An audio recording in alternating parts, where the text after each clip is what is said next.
Okay, so I just wanted to make this video today to announce that I've hit £3,000 per month copywriting and just share some lessons that I've learned along the way and what I would do differently if I had to do it again and what I plan to do to make my next 3,000. So, just for a bit of background, what I do is I'm an SEO copywriter. So, I like to say that because in my previous video, as I demonstrated, there's different types of copywriting, and specifically, I what I do is I write articles for SEO reasons, which is search engine optimization. If you don't know what that is, so essentially, I write articles that go on websites that then brings traffic to businesses, and then they pay me for that reason.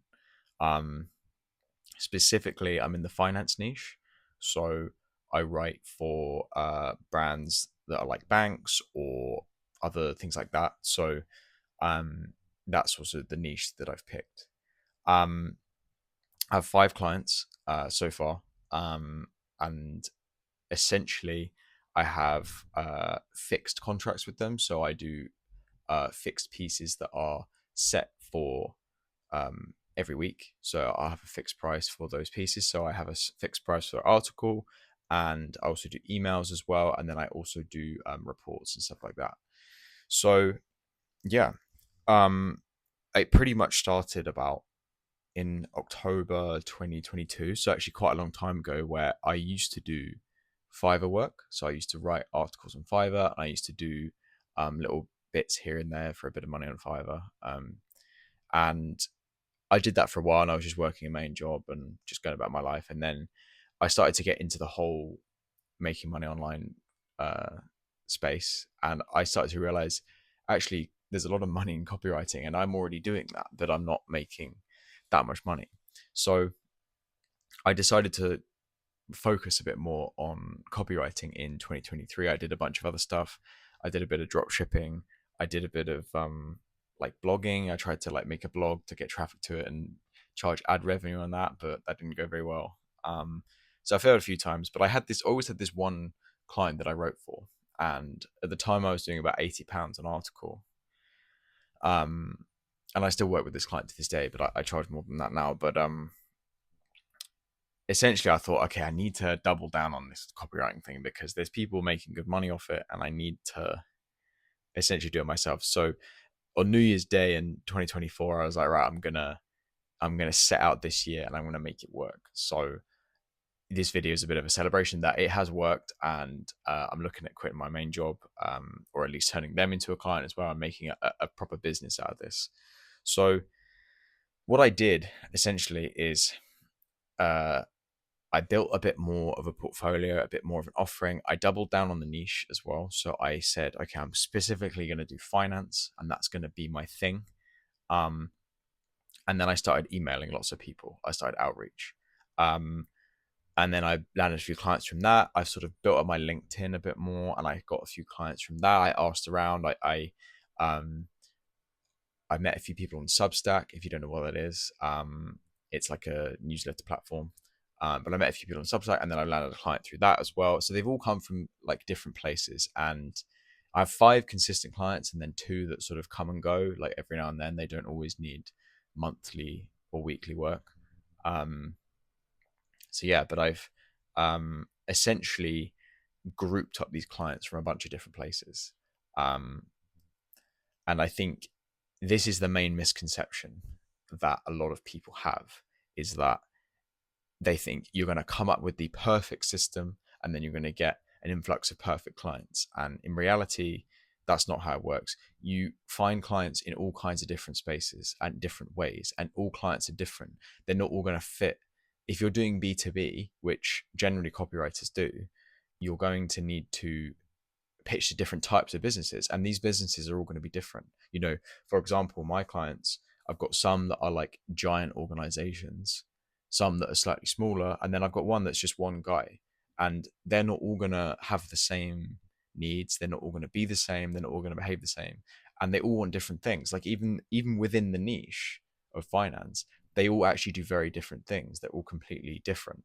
So your outreach needs to just be flexible and in many different areas, and do and sort of serve lots of people, like do lots of different things. You can't just have one system that's going to attract one group of clients and then that's going to be that. You're going to be done forever. It's quite a messy process at the start. Um, and this is definitely one thing that I wish I'd known, is that it's okay to have messy outreach. Like, you don't need to come up with the perfect system, because I kept doing outreach in one way and then thinking, oh, it's not working, so then I'd stop and then I'd try doing it another way and then it wouldn't work and I'd stop doing that. And if I had to go back, I'd just keep doing all of them all at the same time. Like, you can't do enough outreach. Like, if you think you're doing enough, you're not doing enough. You need to do more. If you're doing loads, you can still do more. Like, you can never do enough. um and it's about being consistent with the outreach. It doesn't really matter how you're doing it. If you're cold calling people, if you're DMing on Instagram, if you're cold emailing, if you're cold DMing on LinkedIn, any of those can work. Like, there's no perfect way to do it. There's no good way to do it. They're all good. You just need to be good at doing them. And how to be good is to just do it lots and do it all the time. Do it every day. So that's a mistake I made. I'd have one campaign. I'd do that for like a week and then I'd stop for 3 weeks and then think about how it worked or didn't work in my case. So now moving forward, I've got Lemlist set up. I'm going to look at Instantly AI next, because I've heard that's very good and works in a similar way. And I basically outreach every single day. I'm building out my LinkedIn now. I've got a company page set up. I've realized it's just about networking and outreach constantly and all the time, and as much as you can do it to the right people, because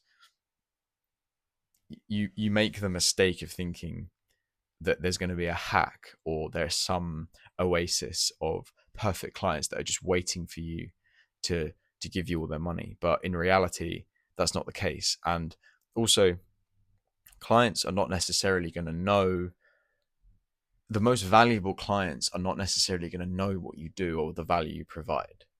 So they're often going to be a little bit confused when you outreach to them.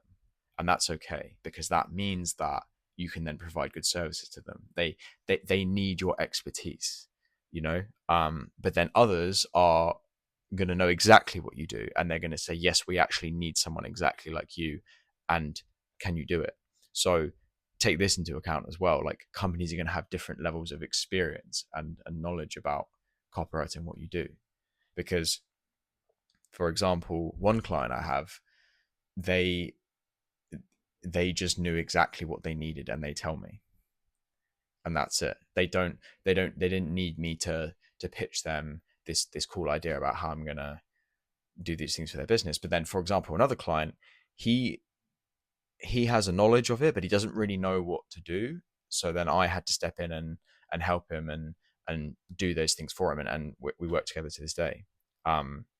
So again, that really depends as well. There's no, when you're told as a copywriter to pick a niche, that doesn't necessarily mean that you're, like, don't think that means that your clients are going to be the same, because they're not. They're going to all be different. So yeah. So we've hit £3,000 a month now. Moving forward, what I'm going to do is essentially just get more clients, because I have space for more clients. I reckon I could probably get to 10 or 15, which would put me in a great place. That would bring me close to £10,000 a month, which is the goal for everyone making money online, but we're not there yet. But essentially, it's to do more outreach and become more established, and to create more of a presence and sort of have more clarity about what I do sometimes. Because the other mistake or the other lesson that I wish I'd known, is that you don't have to know what it is that you do necessarily. And that sounds confusing, but what I mean by that is, you often think you have to have it worked out when you pitch or when you outreach. So where people get stuck and they think, well, I don't know what I'm doing, so I can't do any outreach yet, because I need to figure out what I'm doing first. I need to become a pro copywriter before I pitch people, before I do any outreach. But in my opinion, you should just start outreaching anyway, because chances are you'll get a client who will tell you what they need, and then you can figure out how to do it then. There's no point in wasting time trying to learn the secrets of copywriting, because in reality you're not going to know how it works until you actually do it. Like, you learn by doing. So I think, looking back, I would definitely worry less about my product and sort of what I'm offering, and oh, is this exactly optimal for my clients? And I just focus on outreach and delivery. So just outreach as much as possible, just as many people as possible, and just say, do you need any help with this? Can I be of help with this? Can I do this for you? And then when they say yes, just deliver on time, do great work, and get just build that network and those connections, because the chances are they're then going to refer you to other people. So yeah, that's my advice for my younger self. And watch this space. Hopefully, we're going to do another 3,000 by the end of the year. So yeah, if you want to know more about what I do, you can see in the description my Substack, which is a newsletter that I write about exactly what I do, and like little case studies of what I do and things like that. So yeah, give me a follow, and I'll see you in the next video.